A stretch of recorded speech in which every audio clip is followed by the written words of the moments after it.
Bienvenue sur notre page Lecture paisible. Complot sur l'île de Santiago, chapitre 4, troisième partie. En mer, mais que faisait-elle dans l'eau? Je ne saurais vous répondre. Elle est la seule à détenir les réponses. Par contre, nous avions l'impression qu'elle fuyait quelque chose ou quelqu'un. Merci pour votre bienveillance à son égard. Moïse appréhendait les retrouvailles. Il s'en voulait profondément de l'avoir convaincue d'accepter l'invitation de Nathalie. Il fit enfin son entrée dans la pièce dans laquelle elle était couchée. Il la trouva recouverte de plusieurs couches de couverture.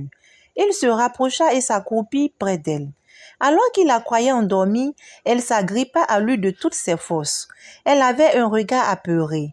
Au bout d'un moment, il sentit ses larmes sur ses épaules. Il ne voulait pas l'acculer avec des questions. Elle pouvait prendre le temps dont elle avait besoin pour se remettre de ses émotions et lui relater sa mésaventure. Moïse remercia toute la maisonnée pour l'assistance dont elle avait bénéficié. Il la porta dans ses bras en direction du taxi. « Conduis-moi s'il te plaît dans un hôpital, j'ai besoin de voir urgemment un médecin. » C'est compris. Nous allons de ce pas à l'hôpital avant de regagner l'hôtel. Veux-tu que je contacte Daya afin qu'elle serve d'interprète avec le médecin? Non. Ne dis à personne que tu m'as retrouvé. J'utiliserai le traducteur de ton téléphone, ça ira, ne t'en fais pas.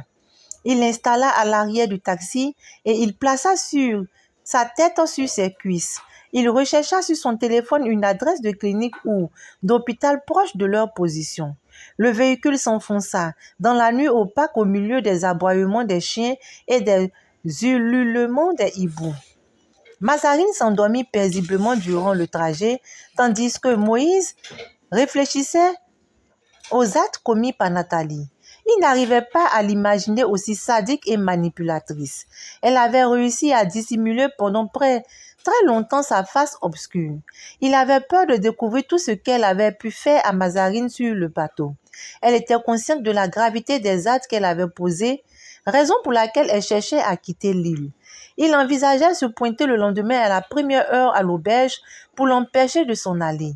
Elle ne devait pas s'en sortir aussi facilement. Elle devait payer pour tout le mal commis.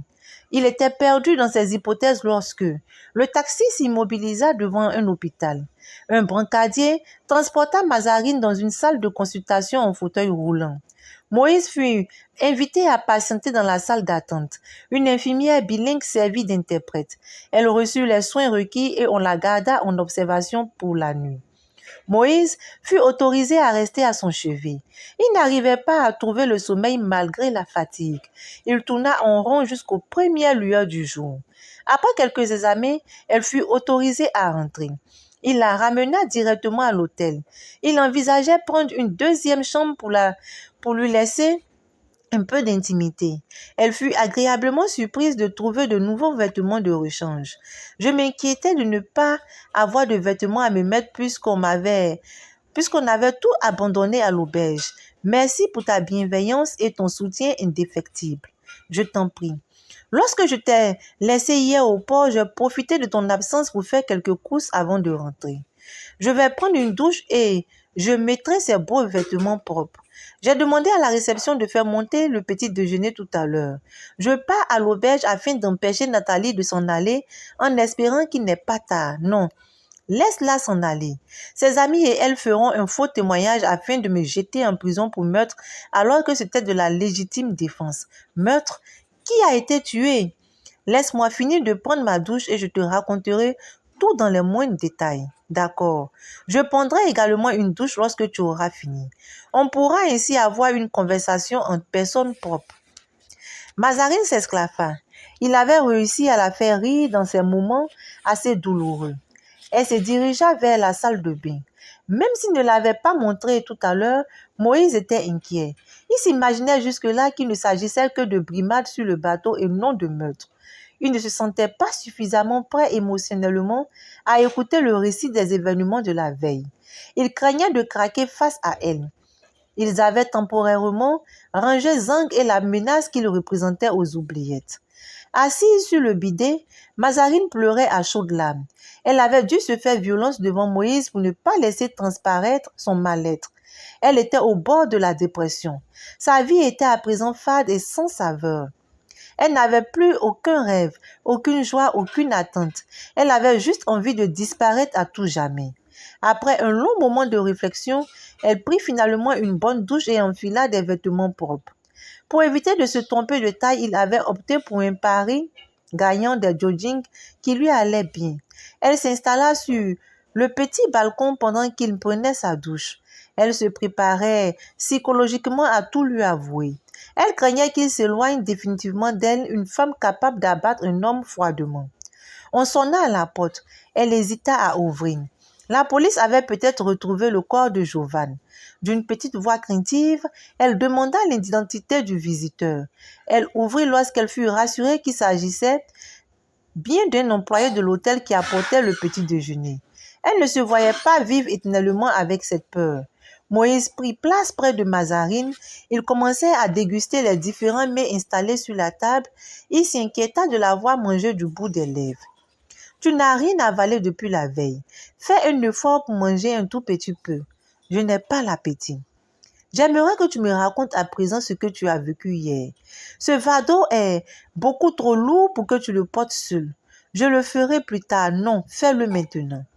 Mazarine prit une gorgée de thé, inspira profondément avant de débuter son récit. Elle détailla chacun des événements, du viol au meurtre de Jovan. Lorsqu'elle mentionna le viol dont elle avait été victime, il sentit une rage l'envahir. Il n'arrivait pas à extérioriser cette colère. Il visualisait l'enfer qu'elle avait vécu. Il se sentit impuissant face à sa douleur. Il ne trouvait pas les mots adéquats pour penser ses blessures. Il eut envie de la serrer dans ses bras pour la réconforter, mais il s'abstint.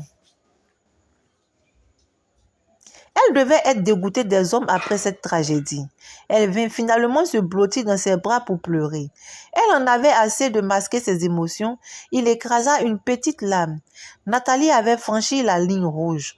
J'aurais dû l'empêcher de s'en aller. Elle a peut-être déjà quitté l'auberge, mais elle est certainement encore sur l'île. Il n'est pas encore tard. Elle me dénoncera pour meurtre si on la fait arrêter. C'était de la légitime défense. Il t'a menacé avec une arme et il t'a violé. Il pouvait te séquestrer et continuer à te violer sans cesse. Tu n'avais pas le choix.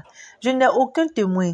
Anne-Marie, Marie-Catherine, l'amie de Jovan et Nathalie diront le contraire. Ça sera leur témoignage contre le mien. Je finirai mes jours derrière les barreaux. Je t'en supplie, ne cherche surtout pas à me rendre justice. D'accord. Je n'insisterai pas. J'ai contacté l'ambassade hier durant ton absence et j'ai appris que nous pouvons rentrer chez nous uniquement avec nos pièces d'identité. Pendant que Moïse expliquait la procédure, Mazarine l'écoutait sans grand intérêt. Il remarqua subitement la présence de 2 hommes de type asiatique rôdés dans le jardin de l'hôtel et tout autour de la piscine. Apparemment, Zang les avait peut-être retrouvés. Il demanda à Mazarine de quitter immédiatement le balcon. Elle s'exécuta sans poser trop de questions. Il se mit à genoux et observa pendant un long moment les différents mouvements dans le jardin. La seule personne informée de leur présence à l'hôtel était Michael. Il l'avait trahi. Mazarine avait totalement raison de se méfier de tout le monde. Il avait bien été naïf sur ce coup. Après le départ de ses hommes, il décida d'échanger avec Michael. Il laissa des instructions à Mazarine afin qu'elle n'ouvre à personne après son départ. Il se renseigna à la réception pour avoir le numéro de sa chambre. La réceptionniste l'informa qu'il avait libéré sa chambre et quitté l'hôtel la nuit dernière. Cette nouvelle était inquiétante. Le taux se resserrait progressivement autour d'eux. Ils devaient reconstituer rapidement ce puzzle s'ils tenaient à quitter l'île en un seul morceau. Il se dirigea d'un pas hésitant vers l'auberge. Il s'était rassuré au préalable que personne ne l'avait suivi. Il aperçut de loin Mac qui tondait le gazon. Il avait promis à Mazarine de ne rien tenter vis-à-vis de Nathalie. Il se rapprocha avec prudence. Cette pelouse avait vraiment besoin d'un coup de tondeuse. Moïse, tu m'as fait peur. Où étais-tu passé depuis hier? J'avais de petites affaires à régler. Qu'est-ce qu'il se trame? Je ne comprends absolument pas ta question. On ne te voit plus à l'auberge, idem pour Mazarine. Ce matin, Nathalie est partie avec toutes ses affaires. Apparemment, elle n'avait pas l'intention de nous dire au revoir. Elle a été surprise de me voir assise sur la véranda, pendant que tout le monde dormait. Elle a avancé un argument sur son départ précipité qui ne tenait pas la route. Les chambres ont été réglées dès le départ, donc il n'y a aucun souci à ce niveau. Il ne s'agit pas d'argent. Vous êtes mes amis et je m'inquiète pour vous. As-tu des nouvelles de Mazarine? Non.